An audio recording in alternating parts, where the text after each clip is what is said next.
Caríssimo irmão, caríssima irmã, nós continuamos refletindo, conhecendo mais sobre a pessoa deste Deus que habita em cada um de nós a partir do sacramento do batismo. E hoje nós vamos refletir sobre o nome e as denominações do Espírito Santo. Muito bem, o nome próprio é Espírito Santo. Este Espírito que nós adoramos e glorificamos com o Pai e o Filho. Em Mateus, no capítulo 28, versículo 19, nós podemos verificar o momento em que Jesus, enviando os seus discípulos, denomina o Espírito de Espírito Santo. Versículo 19. E depois, e ensinai a todas as nações, batizai-as em nome do Pai, do Filho e do Espírito Santo. Muito bem, mas de onde vem esse termo Espírito? O termo Espírito, ele traduz o termo ruá do hebraico, que quer dizer sopro, ar, vento. Em João, no capítulo 3, quando Jesus se encontra com Nicodemos, ele utiliza este termo, vento, para falar da ação do Espírito Santo. A partir do versículo 5 do capítulo 3 de São João. Respondeu Jesus: em verdade te digo, quem não renascer da água e do Espírito não poderá entrar no reino de Deus. O que nasceu da carne é carne, e o que nasceu do Espírito é espírito. Não te maravilhes de que eu te tenha dito, necessário vos é nascer de novo. O vento sopra onde quer, ouves-lhe o ruído, mas não sabes de onde vem nem para onde vai. Assim acontece com aquele que nasceu do Espírito.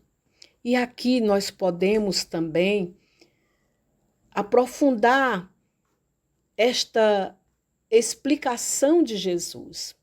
O que nasce da carne é carne. O que nasce do Espírito é espírito. O nascer da carne é a nossa vida biológica. Agora, o nascer do Espírito é nascer para Deus. E isto só é possível com o Espírito Santo habitando em nós.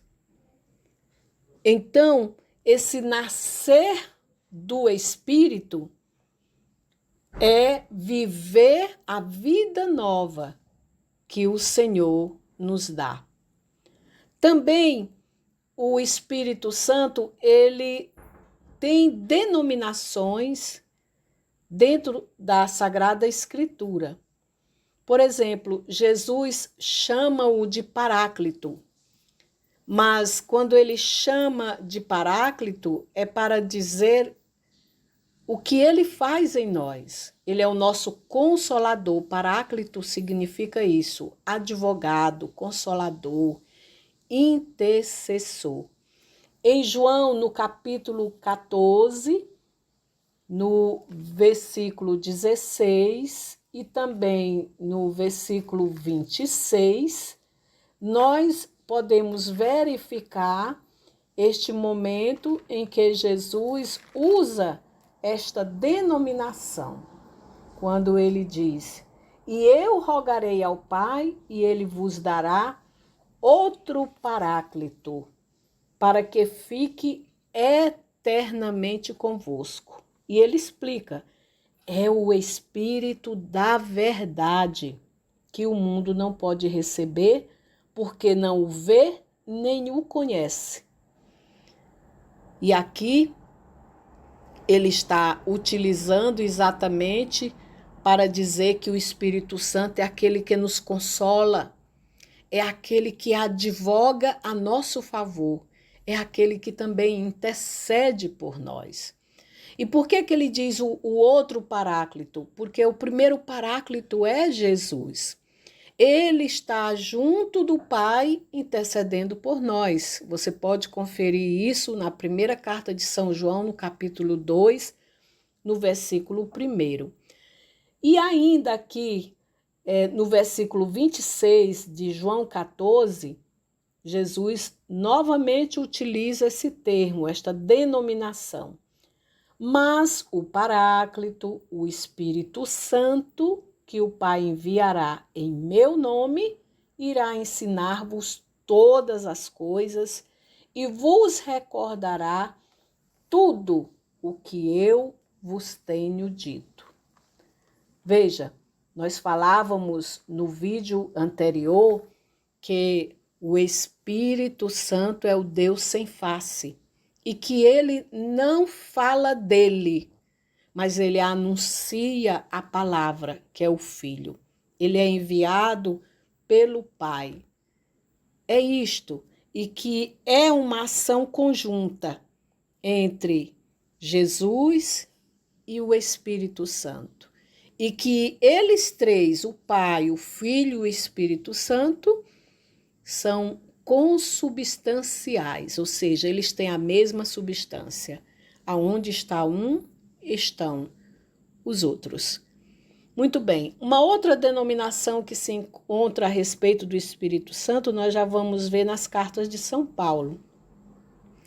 São Paulo chama o Espírito Santo de Espírito de adoção, porque nós passamos a ser filhos de Deus pelo derramamento do Espírito Santo em nós. E aí nós vamos ver em Romanos, no capítulo 8, no versículo 15, quando São Paulo diz: porquanto não recebeste um espírito de escravidão para viverdes ainda no medo, mas recebeste o espírito de adoção, pelo qual clamamos Abba, Pai. São Paulo também chama o Espírito Santo de Espírito de Cristo.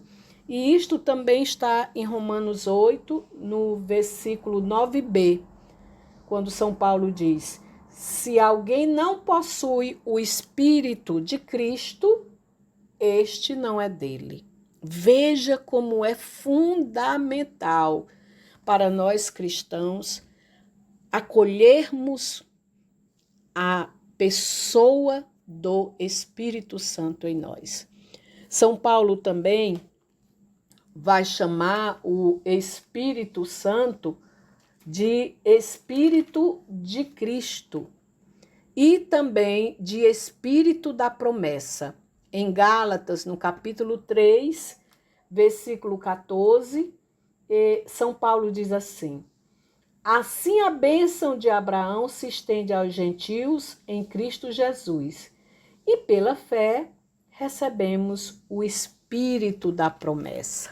Porque o Pai, ele prometia derramar seu Espírito em nós e transformar nossos corações. Você pode ver isto em Ezequiel, no capítulo 36, quando ele diz: eu vou tirar do peito de vocês o coração de pedra. E isto através de quê? Da presença do Espírito Santo. Também nós vemos ainda São Paulo falar que o Espírito é o Espírito de Deus e que também em Pedro, primeira carta de Pedro, capítulo 4, versículo 14, o Espírito Santo tem a denominação de Espírito de glória. Meu irmão e minha irmã, o Espírito Santo tem sede de nós. Vamos abrir nosso coração para que ele irradie toda a sua força, o seu poder na nossa vida e nós possamos realmente viver como filhos de Deus, fazendo aquilo que Deus espera que façamos. para a alegria de Deus, para a nossa felicidade.